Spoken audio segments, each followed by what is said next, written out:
cosas yo las planteé. Algunas de estas cosas yo las planteé recién, me parece que he dado. Lo primero es que hay que, bueno, mantener una economía estable, en crecimiento, porque yo dije que hay 4 millones de personas a los que el crecimiento no les llega, pero también es cierto que si no hay crecimiento la situación es peor.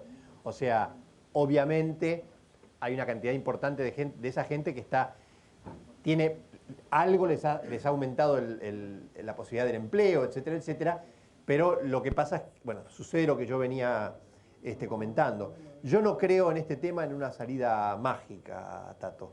Yo creo que es un proceso largo, es un proceso complejo.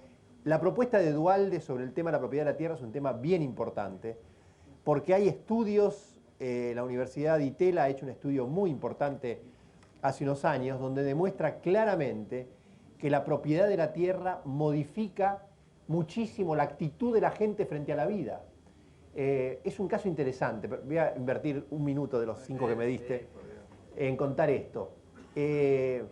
Unos investigadores, un investigador argentino de la Universidad de Itela, un economista, encontró un caso muy interesante, que es un barrio donde del lado izquierdo la gente tiene la titularidad de los barrios, de los lotes, y del lado derecho no, por esas cosas de la burocracia.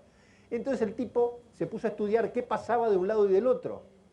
Entonces, lo primero que obviamente encontró es que la gente del lado izquierdo había ahorrado para construir su casita, lo de la derecha no.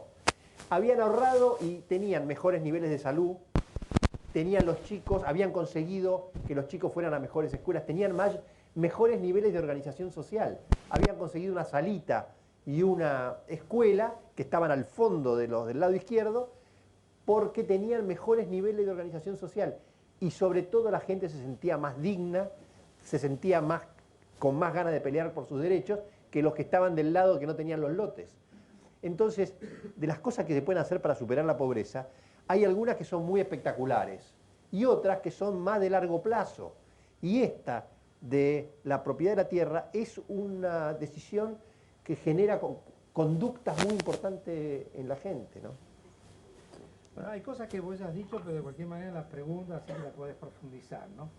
¿No le parece que la clave es asegurar el efectivo acceso a la educación con especialidades técnicas o industriales?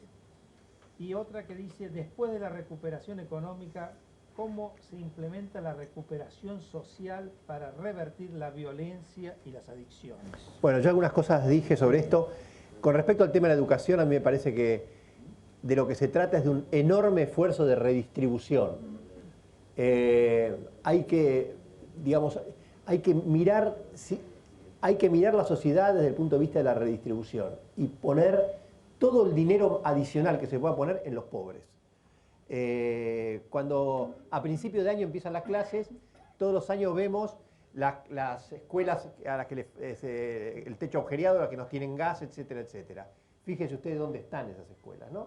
O sea, es difícil que estén en el centro de Lomas, en el centro de San Martín, etcétera. Están generalmente en algunos lugares de la capital federal, sí, pero este año porque fue con el tema del gas. Pero en general lo que hay es una distribución inequitativa de la educación en términos territoriales. Y la sociedad argentina necesita hacer un esfuerzo masivo de inversión en cuestiones sociales educativas hacia los pobres. ¿Cree usted que la fe, ya sea religiosa o en algún ideal, cambiaría la forma de querer salir de la exclusión? ¿O acaso la fe y los ideales nos juegan en contra en el tema de la exclusión? Es un problema interesante. No, místico. Miren, hay un autor que yo sigo mucho, si a alguno de ustedes les puede interesar leer sobre él, que fue el premio Nobel de Economía del año 2000, que se llama Amartya Sen. Sen es un economista revolucionario, un hindú, que cambió la mirada sobre la pobreza. Él escribe un libro, su primer libro dice, a mí la verdad que el tema de la pobreza me importa poco, porque a mí no me interesa la foto, a mí no me importa mirarlo a un señor y decir, usted es pobre hoy. A mí me interesa el proceso, la película, la vida de él, de su familia, etc. Y tampoco me importa la plata que tiene.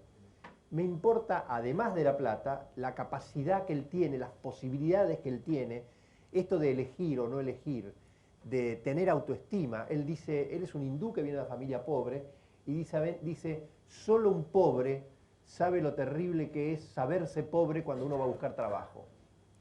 Y allí desarrolla una gran cantidad de recomendaciones y dice otra cosa muy interesante. No hay políticas, no hay acción social más denigrante que recibir una caja de comida al borde de culata camión. De las tantas formas, y ahora te vas a dar cuenta por qué voy con el tema de la fe y los valores, porque la fe y los valores hacen que la persona se sienta más persona, más humana, con más ganas de pelear, de llevarla adelante. La alternativa es resignarte que te tienen una caja de comida de la culata de un camión, y con eso lo que haces es abonar la pobreza. Entonces, y si no, no podemos hacer política, porque en el fondo, hablando de fe y valores, vamos a la política. ¿Podría mencionar medidas concretas que permitan superar el trabajo en negro? ¿No sería conveniente despoblar el conurbano bonaerense y poblar el interior del país? Y a continuación, la centralización de recursos no trae centralización de pobreza. Está más o menos vinculado. Sí, son muchas cosas.